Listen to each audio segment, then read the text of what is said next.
మళ్ళీ వెళ్ళినట్లయితే వాక్యం చదువుకుంటాం.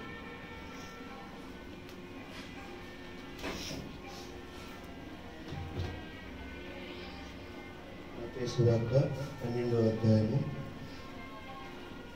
మత్తయి సువార్త 12వ అధ్యాయము 1 నుంచి 7 వరకు.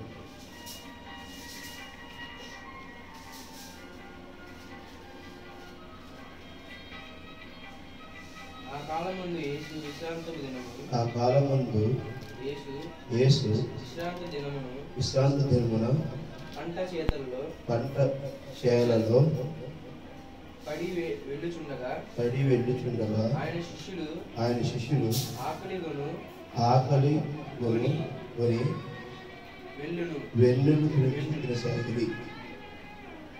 పరిసయ్యులను చూసి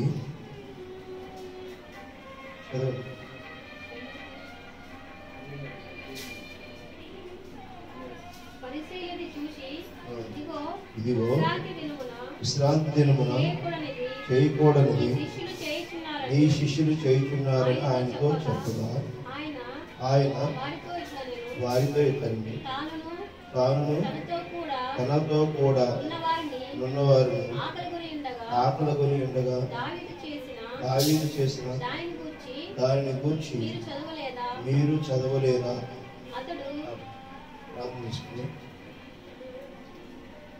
పరలోకమున తండ్రి, పరిశుద్ధుడైన తండ్రి, ప్రభువా నీకు వందనాలు, స్తుతులైనా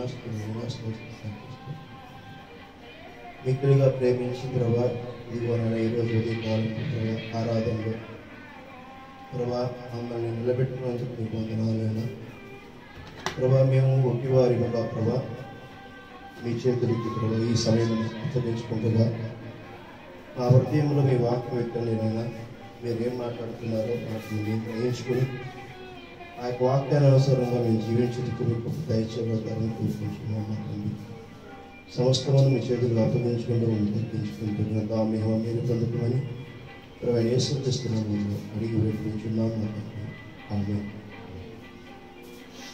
దేవుని నామానికి మహిమ కలుగును గాక.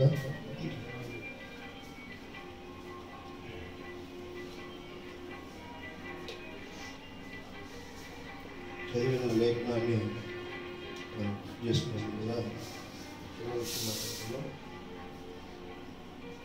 మనం ఈ లోకంలో ఏ పని చేస్తున్నా మనం ఏదో పవిత్రమని ఏదో పవిత్రత ఉన్నది, దాని ప్రకారం మనం జీవించట్లేదని ఒక ఖచ్చితమైనటువంటి విషయాన్ని ప్రకటిస్తూ మనం ఏం చెప్పాను, మనం పవిత్రులు అని, శ్రేష్ఠులు అని, మనకు అన్నీ తెలుసని, ఈ లోకంలో ఏదో పవిత్రత ఉందని, ఏదో శ్రేష్టమైనది ఉందని మనకు తెలియని దాన్ని తెలిసినట్టు అనుకుంటూ దాన్ని మనము ప్రకటిస్తూ ఉంటాం. అంటే చెప్పేవాడిగానే ఉంటాం, మనం ఆచరించేవాడిగా ఉంటామా? అర్థమవుతుందా? దృష్టికి రాదు. ఈ లోకంలో మనం చెప్పేవాడిగా ఉంటున్నాం, కానీ మనం ఆచరించే పనిలో ఉన్నట్టు అనగా నిజంగా మనం ఏదైనా ఎవరికైనా చెప్పేటప్పుడు మనం ఎంతవరకు సరైన రీతిలో ఉన్నాం, మనం ఈరోజు వేసిన తర్వాత ఎవరినైనా దూషించామా, ఎవరికైనా అసభ్యకరంగా మాట్లాడామా, ఎవరి పట్లైనా మనం తప్పుగా ఆలోచన చేశామా, మనం ఎలా జీవిస్తున్నాం ఏంటి అని మనం పరీక్షించుకునేటువంటి స్థితి సాయంకాలము ప్రార్థనలో ఉండాలి.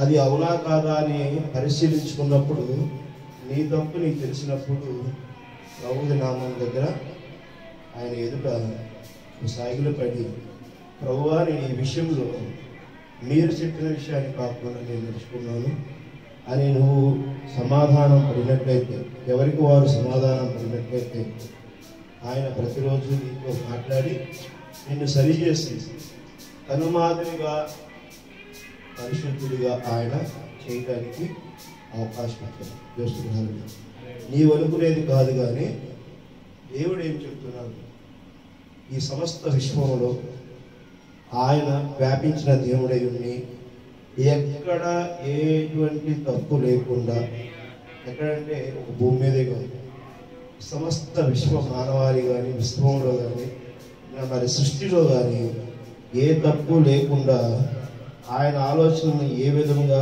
పరిపూర్ణం చేయడం కోసం నిర్ణయించి ఉన్నాడు. దానిలో నువ్వు నేను భాగస్వాములుగా అవే విధంగా మనల్ని ప్రేరేపిస్తున్నాను. అర్థమవుతుందా? దేవుడికి రావాలి. మనం ఇక్కడ ఈ లేఖనాన్ని మనం చూసినట్లయితే విశ్రాంతి దినమున అంటే ఏంటి? విశ్రాంతి దినం అంటే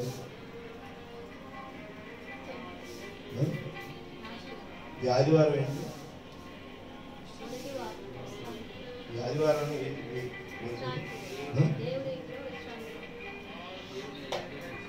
సండే ఏమంటారు? హాలిడే అంటే విశ్రాంతి దినమేనా? దేవుడు మనం అంటే విశ్రాంతి దినమున మనం ఎలా ఉండాలి? ఎలా ఉండాలి విశ్రాంతి దినం? ఇక్కడ పరిచయం అడుగుతుంది. నీ శిష్యులు చేయుచున్నారంట. ఏం చేస్తున్నారంట? ఆకలిగా ఉండి వెన్నులు త్రుంచి తినసాగిరి. అంటే వాళ్ళు ఆకలితో ఉన్నారు. విశ్రాంతి దినమున ఏముండాలని అనుకుంటున్నారు? ప్రశ్న పరిచయం ఏమని చెబుతున్నారు?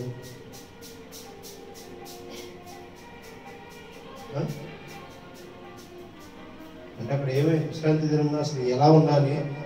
కానీ వాళ్ళు ఏం చేస్తారు? ఏముండాలి? విశ్రాంతి దినమున ఏముండాలంటే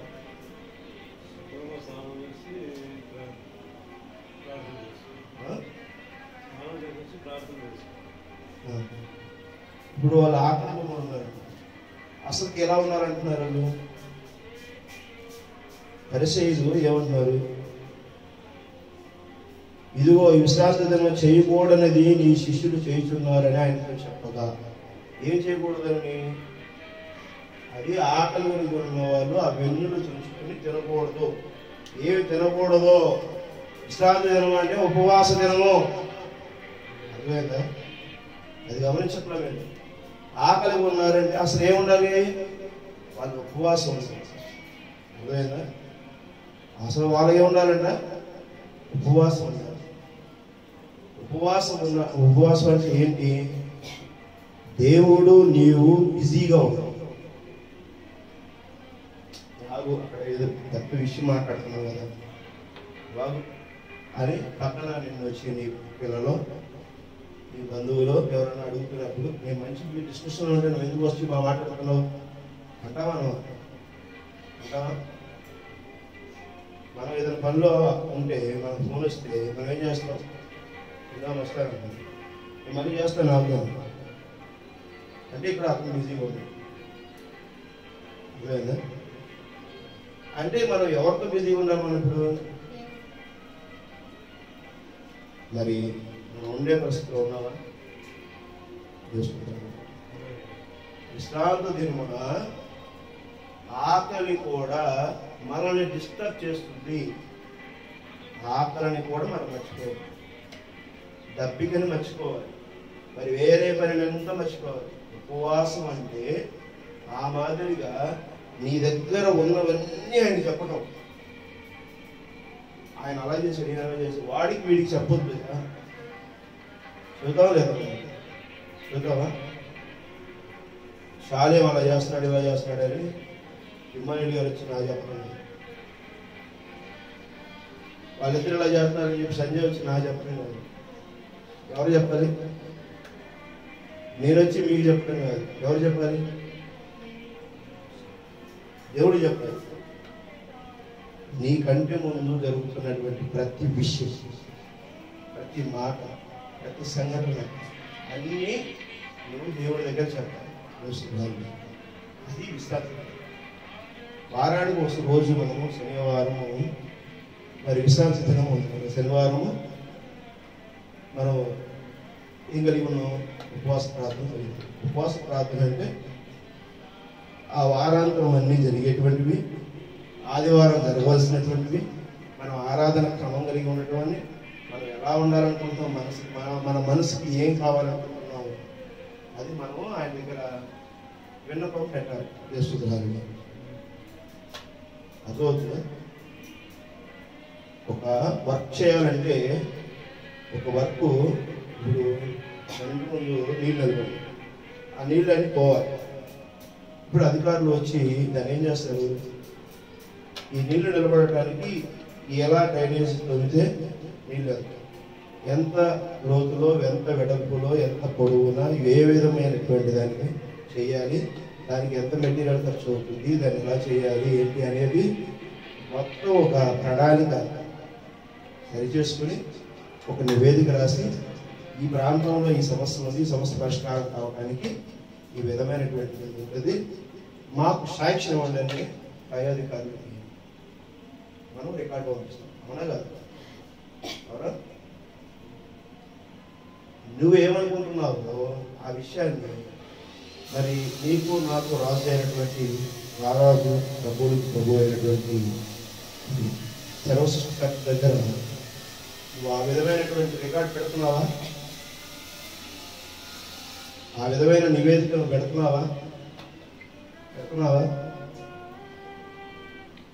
మళ్ళీ ప్రార్థన చేయటువంటి ఏంటి? నీ ఆలోచన ఏమున్నదో, నువ్వు ఎలా జీవించాలనుకుంటున్నావో, ఎలా జీవించలేకపోతున్నావో, నీకు వస్తున్న సమస్యలు ఏంటో ప్రతి విషయము నువ్వు ఆయన దగ్గర మొరపెట్టవలసింది. తెలుసుకున్నాను. అలాగా నువ్వు చేస్తున్నప్పుడు ఆయన నీకు సమాధానం చెబుతూ ప్రారంభిస్తాడు. అప్పుడు నువ్వు నువ్వు డిస్కషన్ చేస్తా ఉంటే, చర్చ జరుగుతుంటే, నువ్వు బిజీగా ఉంటే ఆకలి తెలియదు, దప్పిక తెలియదు. వేరే వాళ్ళు మంచి సీరియస్ మీటింగ్లో ఉన్నాను నేను, ఎంత ఇంపార్టెంట్ మినిస్టర్స్తో మీటింగ్ మనం ఇంపార్టెన్స్ ఇస్తాం, సీఎం మీటింగ్ ఎంత ఇంపార్టెన్స్ ఇస్తాం, పిఎం మీటింగ్ ఎంత ఇంపార్టెన్స్ ఇస్తాం, సర్వ సృష్టికర్తతో నువ్వు మీటింగ్లో ఉన్నావు. అప్పుడు ఎవరైనా వచ్చి అడగొచ్చా? డిస్టర్బ్ చేయొచ్చా? సార్ మీటింగ్లో ఉన్నారండి పక్కన చెప్తారు, వాళ్ళు వచ్చి షేర్ కదా. మరి నువ్వు నేను ఎలా ఉన్నావు? ఆ మీటింగ్లో ఉంటున్నావా? అర్థమవుతుంది.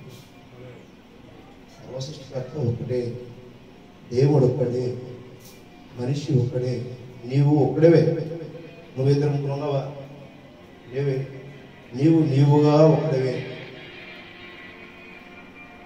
శాలేం రాజు అంటే శాలేం రాజు ఒక్కడే ప్రపంచంలో ఉంది, సర్వ సృష్టిలో ఉంది శాలేం రాజు ఒక్కడే. మస్తాన్ అంటే మస్తానే, ఇమానుయేల్ అంటే ఇమానుయేలే, అవే సైన్య అంటే సైన్యం. అవునా? ఒక్కలే. దేవుడు ఒక్కడే, పరిపూర్ణుడు ఒక్కడే, అంతమంది లేరు. ఆ మాదిరిగా బతకడం కోసం కొంతమంది కొన్ని క్రియలతో శ్రేష్టంగా చేసుకున్నారు. వారి పరమ పొందినారు, వారు వృద్ధి చేయబడ్డారు. అదొక అలాంటి వారిని దేవునికి పక్కన పెట్టి మనం కొలవటము, ఆచరించటము అది అవివేకం. అవునా కాదు? నీ తండ్రి నీకు గనుడు. ఇంకోళ్ళని తీసుకొచ్చి నీ తండ్రి స్థానంలో ఆయన్ని పెట్టాలంటే ఒప్పుకుంటావా?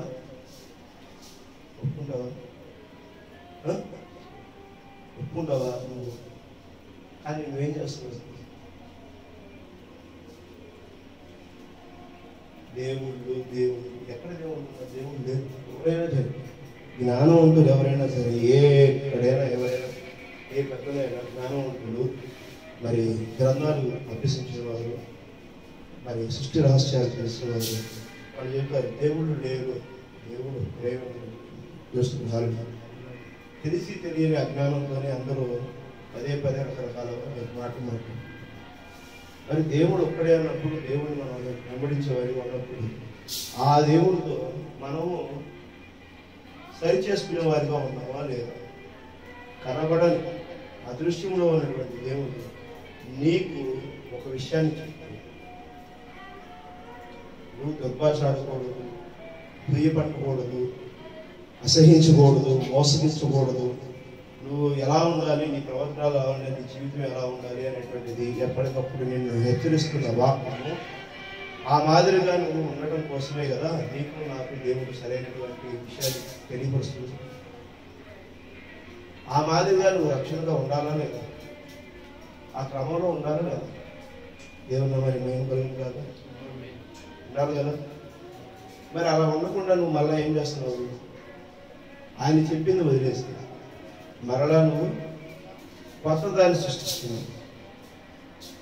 అవును కదా, కొత్త దాన్ని సృష్టిస్తున్నావు. కొత్తది నువ్వు ప్రారంభిస్తున్నప్పుడు, అవకాశం ఇచ్చినప్పుడు దేవుడికి ఏదైతే చెప్తున్నాడో ఆ విషయానికి, నువ్వు సృష్టించినటువంటి విషయానికి, సర్వసృష్టిలో ఉన్న విషయానికి ఏమవుతుంది? ఘర్షణ. దాని మీదే మానసిక ఒత్తిడి, ఘర్షణ. ఈ క్రమం వలనే నీవు ఏం చేస్తున్నావు? పోటాపోటీగా నువ్వు అనుకున్నది కాదు, కానీ దేవుడు ఏం చెప్తున్నాడో దానిని నేను జీవించవలసి ఉంది. ఆ కాలం ముందు యేసు విశ్రాంతి దినమున పంట చేలలో పడి వెలుచుండగా ఆయన శిష్యులు ఆకలి కొద్ది వెన్నులు గురించి తినసాగింది. పరిసయ్యులు అది చూసి, ఇదిగో విశ్రాంతి దినమున చేయకూడని దీన్ని శిష్యులు చేస్తున్నారని ఆయనకు చెప్పగా ఆయన వారితో పెట్టారు. తానును తనతో కూడనున్న వారును ఆకలి కొని ఉండగా దావీదు చేసిన దాని గురించి మీరు చదవలేదా? అతడు దేవుని మందిరములో ప్రవేశించి యాజకులే తప్ప తానైనను తనతో కూడా ఉన్నవారునేను తినకూడని సమూహపు రొట్టెలు తినను. మరియు యాజకులు విశ్రాంతి దినమున దేవాలయంలో విశ్రాంతి దినమున ఉల్లంఘించి నిర్దోషులై ఉన్నారని మీరు ధర్మశాస్త్రమునందు చదవలేదా? దేవాలయం కంటే గొప్పవాడెక్కడ ఉన్నాడని మీతో చెప్పుచున్నాను. మరియు కనికరమునే కోరుచున్నాను గాని బలిని నేను కోరను అనే వాక్యం మీరు తెలిసి ఉంటే నిర్దోషులను దోషులని తీర్పు తీర్చకపోదు. దోషులని ఆయన ఏమంటున్నారు? ఇక్కడ ఏమంటున్నాడు చూసారా? కనికరమనే కోరుచున్నాను కానీ బలిని నేను కోరను. ఇక్కడ దేవాలయం అంటే నీ దేహమే దేవాలయం. దర్శకులు అవును కదా, దేవాలయం అంటే నీ శరీరమే దేవాలయం. అలాంటి నీ దేవాలయంలో నువ్వు ఉన్నావు. ఇంకా పవిత్రత ఎక్కడుంది? దేవాలయం కదా పవిత్రం ఉంచుకోవాల్సింది. నీ దేవాలయంలో నువ్వు ఉన్నటువంటి ప్రాణం ఉన్నటువంటి దేవాలయంలో వీటికి నువ్వు చోటిస్తే కుళ్ళికి, కుతంత్రానికి, ద్వేషానికి, మోసానికి, అసూయకి, కోపానికి, మరి ఈ అవలక్షణాలన్నీ వాటన్నిటికి చూపిస్తే నీ దేవాలయం అపవిత్రం అవుతుంటే మరి ఇక్కడ తినేదాని గురించి ఆలోచిస్తావేంటి? నేను కనికరమును ఏమంటున్నాడు చూసారా? నేను కనికరమునే కోరుచున్నాను కానీ బలిని నేను కోరను. కనికరమే కోరుతున్నాడంట. కనికరమే కోరుతున్నాడు. 11వ అధ్యాయం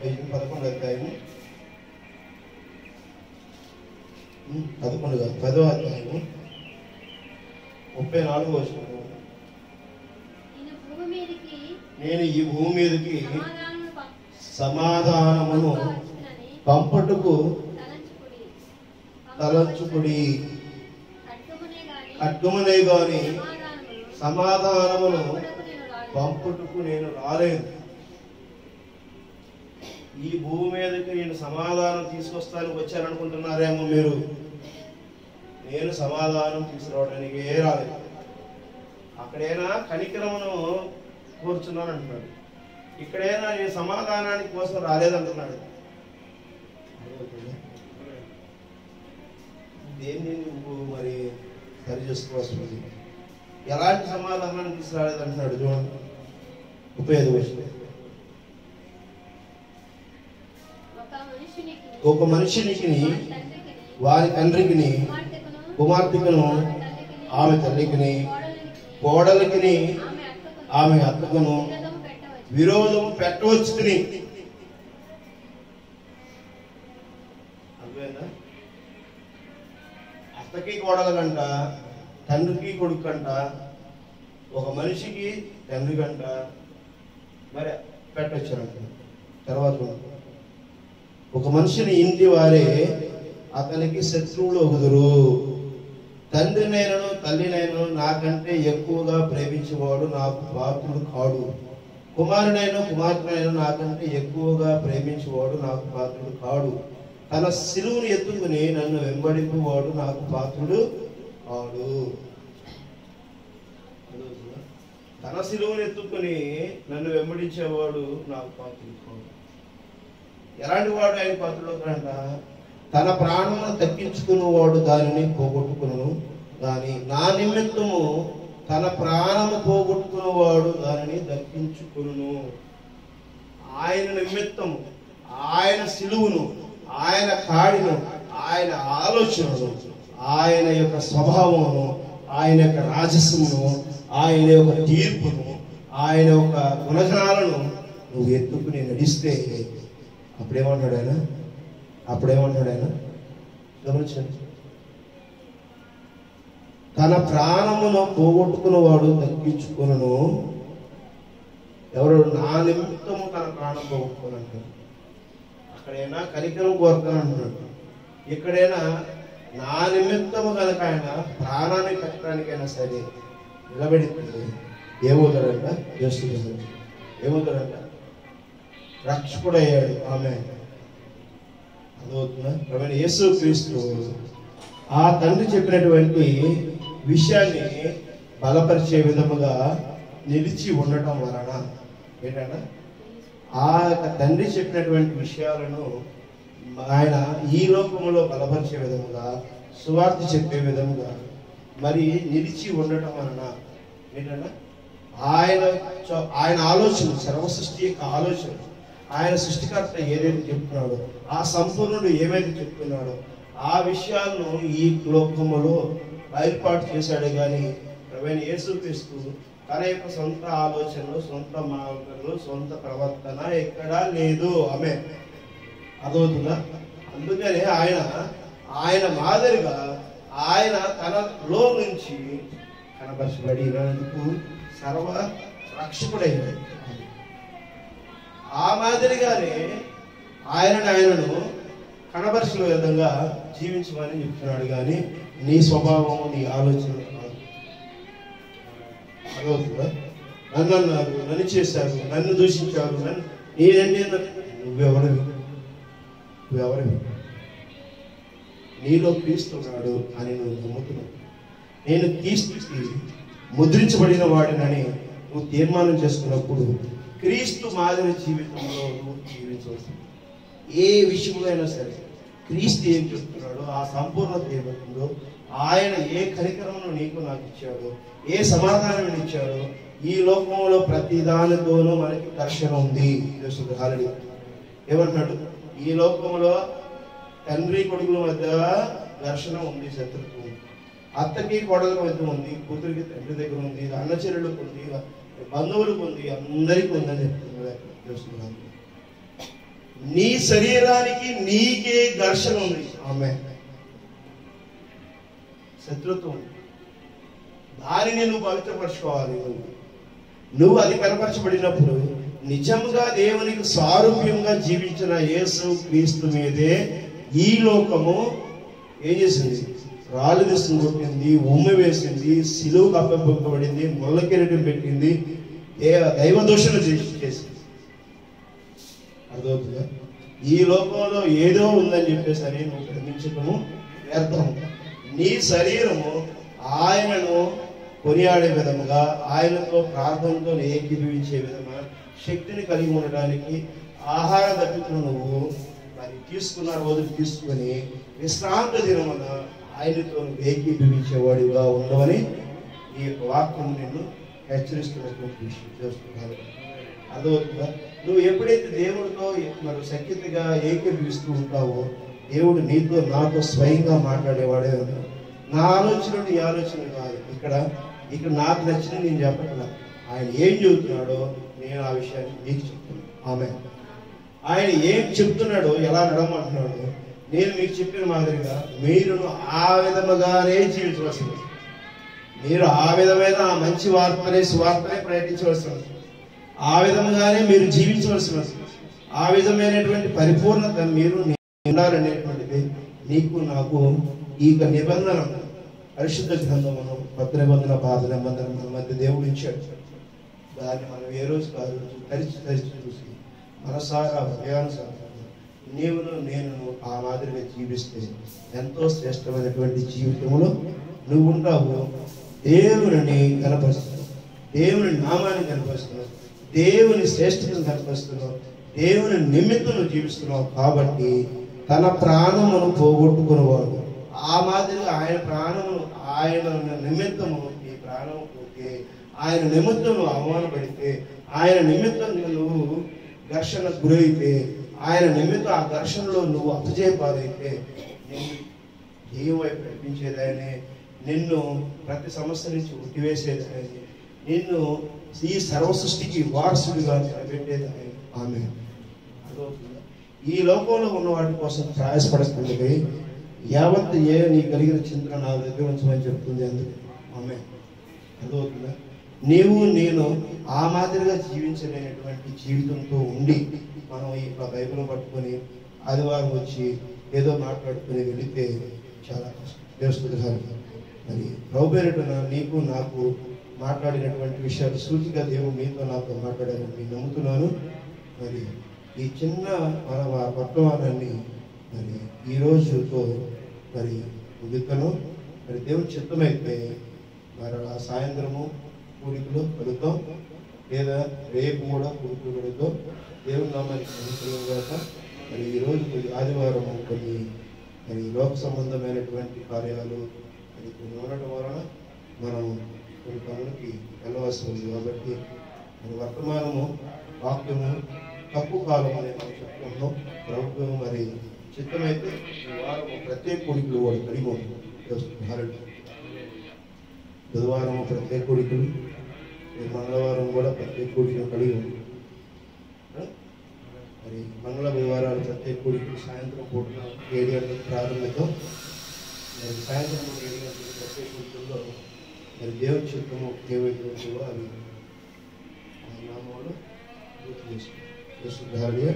ప్రార్థన చేసుకుందాం. అంత సర్వం వచ్చినట్లయితే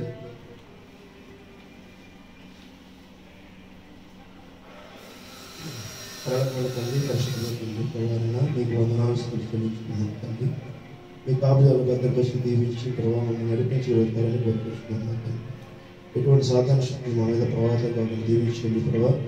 మా యొక్క సొంత ఆలోచన కాదు కానీ మీ యొక్క ఆలోచన ప్రకారం మేము జీవించుకున్న ప్రభావ మీకు ఉపదేశించండి. మీ నామం నిమిత్తం ప్రభా మేము దేనినైనా ప్రభావ భరించవలసి ఉన్నదని, దేనిదైనా మేము పోరాడవలసి ఉన్నదని మీరు ప్రభా సమీక్షారు. ఈరోజు ప్రభా ఇటువంటి మరి ప్రభా మరి దుష్కార్యములు జరిగిన ప్రభా మీ చేతికి అప్పగించుకున్నాం తండ్రి. జరగబోయే సమయం అంతటిని ప్రభా మీ చేతికి అప్పగించుకున్నాం తండ్రి. ఏ ఆటంకాలు ఏ ఇబ్బందులు లేకుండా మేము కంట్రోల్ చేసుకునేటువంటి స్థితిని జ్ఞానాన్ని మనం దయచేయండి. మీరే మమ్మల్ని సరైన మీ యొక్క నామంలో ప్రభు మీ నామాన్ని గణపరిచే బిడ్డగా నేను ఇమానుయేలు షాలిరాజు సంధ్య లిదియా మస్తాను నడువుకు సహాయం చేసి దీవించండి తండ్రి. ప్రభా ప్రతి విషయంలో ఈరోజు జరిగేటువంటి ప్రతి కార్యక్రమంలోనూ మీరు కూడా నడుపుని కోరుకున్నాము తండ్రి. సమస్తమును మీ చేతికి తీర్చుకున్నాం తండ్రి. సంఘమంతా మీరే కనపరిచి దీవించండి. ఏ బలహీనతలు ప్రభా మరి సంఘ విశ్వాసాలు ఉన్నట్లయితే ప్రభా వాటినన్నిటిని ప్రభు యేసుక్రీస్తునామములో గద్దిస్తున్నాం. ప్రతి ఒక్క బలహీనత ప్రభావం తొలగిపోయి మీ నామంలో ఆశీర్వదించబడి భగవంతులుగా శ్రేష్ఠవంతులుగా నిలిచి ఉండటకు సహాయం చేయమని మరి మీకు ప్రభు యేసుక్రీస్తునామములో అడిగి వేడుకుంటున్నాం. ఆమేన్. కూడి వచ్చిన జనులకు కొడుకున్న నాకు ఈ సత్యయాత్ర ద్వారా వింటున్నటువంటి వారిని అందరినీ మరి ఆన్లైన్ ద్వారా వింటున్నటువంటి వారందరినీ కూడా మరి ప్రభు పేరిటన మరి ప్రభు కృపా సమాధానం నిన్న నేడు నిరంతరం ఏకరీతిలో కలిగి ఉండను కాక. ఆమేన్. ఇలా